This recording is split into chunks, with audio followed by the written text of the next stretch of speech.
Hello അസ്സലാമലൈക്കും. അപ്പോൾ ഇന്ന് എൻ്റെ ഫേവറേറ്റ് ആയിട്ടുള്ള ഒരു റെസിപ്പി ആയിട്ടാണ് വന്നിട്ടുള്ളത്. എന്നും ഗോതമ്പ് പൊടി വെച്ച് ചപ്പാത്തി ഉണ്ടാക്കാതെ ഇടയ്ക്കൊന്ന് ഇതുപോലെ ട്രൈ ചെയ്ത് നോക്കൂ. നമുക്ക് കറിയൊന്നും ഇല്ലാതെ കഴിക്കാൻ പറ്റുന്നതാണ്. അപ്പോൾ നമുക്കിത് എങ്ങനെയാണ് ചെയ്യുന്നത് നോക്കാം.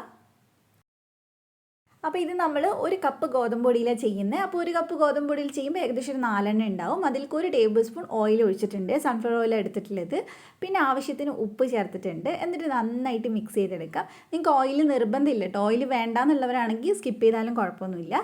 ഇനി ഇതിലേക്ക് നമ്മൾ ചപ്പാത്തി കുഴയ്ക്കുന്ന പോലെ തന്നെ കുറച്ച് കുറച്ചായിട്ട് വെള്ളം ഒഴിച്ചിട്ട് നല്ല സോഫ്റ്റ് ആവണ വരെ കുഴച്ചെടുക്കുക.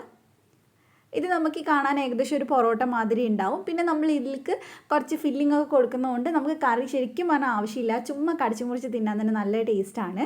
അപ്പോൾ എന്തായാലും ഒരു വട്ടം ട്രൈ ചെയ്ത് നോക്കാം കേട്ടോ. കാരണം നമുക്കെല്ലാം വീട്ടിലുള്ള സാധനങ്ങളൊക്കെ തന്നെ അല്ലേ. അപ്പോൾ നമ്മളിനി നന്നായിട്ട് ഇത് കുഴച്ചെടുക്കുക. അപ്പോൾ ഇത് ഏകദേശം ഒന്ന് റെഡി ആയിട്ടുണ്ട്. നല്ല സോഫ്റ്റ് ആയിട്ട് വന്നിട്ടുണ്ട്. ഇനി ഞാൻ ഇത് കുറച്ച് നേരം ഒന്ന് റെസ്റ്റ് ചെയ്യാൻ വെക്കുന്നുണ്ട്.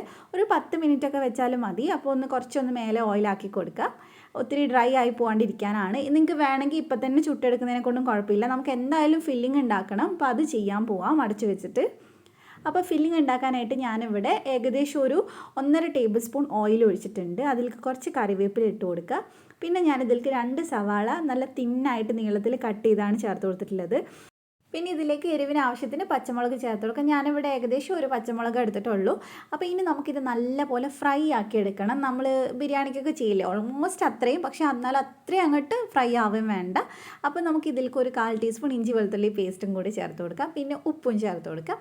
എന്നിട്ട് നമുക്കിത് നന്നായിട്ട് വഴറ്റിയെടുക്കാം. തീ ഇത്തിരി ഒന്ന് കൂട്ടി വെച്ചിട്ട് ഒരു മീഡിയം ഫ്ലെയിമിൽ ചെയ്താലും കുഴപ്പമൊന്നുമില്ല.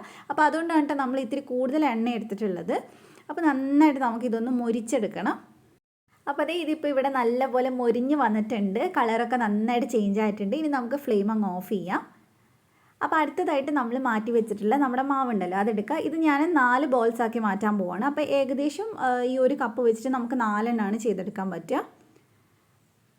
അപ്പോൾ നമുക്കിനി ഇതൊന്ന് പരത്തിയെടുക്കണം. പരത്തുന്നതൊക്കെ നമ്മൾ സാധാരണ ചപ്പാത്തിയൊക്കെ പരത്തണില്ലേ, അതേപോലെ തന്നെയാണ് പരത്തിയെടുക്കുന്നത്.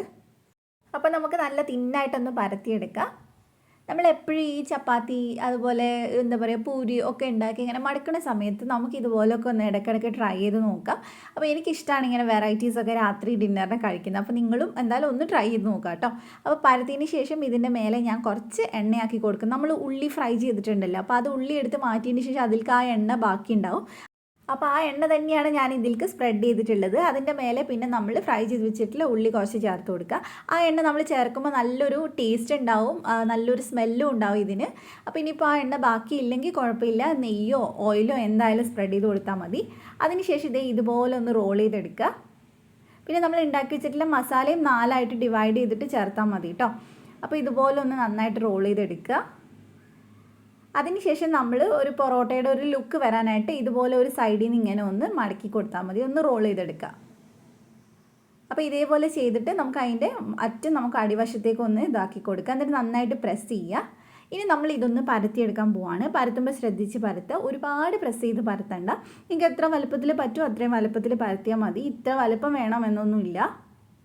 കാരണം നമ്മൾ ഉള്ളിൽ ഫില്ലിംഗ് ഒക്കെ കൊടുത്തിട്ടുള്ളതല്ല. അപ്പോൾ ചെറുതായിട്ട് അവിടെ ഇവിടെയൊക്കെ പൊട്ടുകയൊക്കെ ചെയ്യും. പക്ഷെ അത് ടെൻഷൻ അടിക്കേണ്ട, ചുമ്മാ അങ്ങ് പരത്തിയെടുത്താൽ മതി. അപ്പോൾ ഞാനിപ്പോൾ പരത്തിയെടുത്തിട്ടുണ്ട്. അത്യാവശ്യം കട്ടിയുണ്ട്, പക്ഷേ എന്നാലും കുഴപ്പമൊന്നുമില്ല. നമുക്ക് വേവിക്കുന്ന സമയത്ത് അത് അടിപൊളിയായിട്ട് വെന്തോളും. അപ്പോൾ നമ്മുടെ ആദ്യത്തെ ഒനിയൻ പറാത്ത ഇവിടെ റെഡി ആയിട്ടുണ്ട്. ഇതേപോലെ തന്നെ ബാക്കിയുള്ളതൊക്കെ ചെയ്തെടുത്താൽ മതി. അപ്പോൾ ഇനി നമുക്കിതൊന്ന് ചുട്ടെടുക്കാം. ചുടുമ്പോൾ ഞാൻ അധികം എണ്ണയൊന്നും ആക്കുന്നില്ല. അങ്ങനെ ഡയറക്റ്റ് അങ്ങ് നമ്മൾ ചപ്പാത്തി ചെയ്യുന്ന പോലെ തന്നെ തിരിച്ചു മറിച്ചോട്ട് വേവിക്കുകയാണ്. നിങ്ങൾക്ക് വേണമെങ്കിൽ നെയ്യിൻ്റെ ടേസ്റ്റ് ഇഷ്ടമാണെങ്കിൽ നെയ്യ് ഒഴിച്ചു കൊടുക്കുകയൊക്കെ ചെയ്യാം. അപ്പോൾ ഇത് ഒരുപാട് തവണ അങ്ങനെ തിരിച്ചു മറിച്ച് വിടേണ്ട ആവശ്യമില്ല. ഒരു സൈഡ് നന്നായിട്ട് കുക്കാവുന്ന സമയത്ത് നമുക്കൊന്ന് ഇച്ചിരി ഒന്ന് നെയ്യാക്കി കൊടുക്കുക. ജസ്റ്റ് ഒന്ന് സ്പ്രെഡ് ചെയ്ത് കൊടുത്താൽ മതി. എന്നിട്ടൊന്ന് തിരിച്ചിട്ട് കൊടുക്കുക. എന്നിട്ട് ഇതേപോലെ ഈ സൈഡിലൊന്ന് ആക്കി കൊടുത്തിട്ട് ഒന്നും കൂടി ഒന്ന് തിരിച്ചിട്ട് കൊടുത്താൽ മതി. അപ്പോൾ ചെറുതായിട്ട് അവിടെ ഇടയ്ക്ക് ആയിട്ട് ഇങ്ങനെ പൊങ്ങി വരുന്ന കാണാം നമുക്ക്.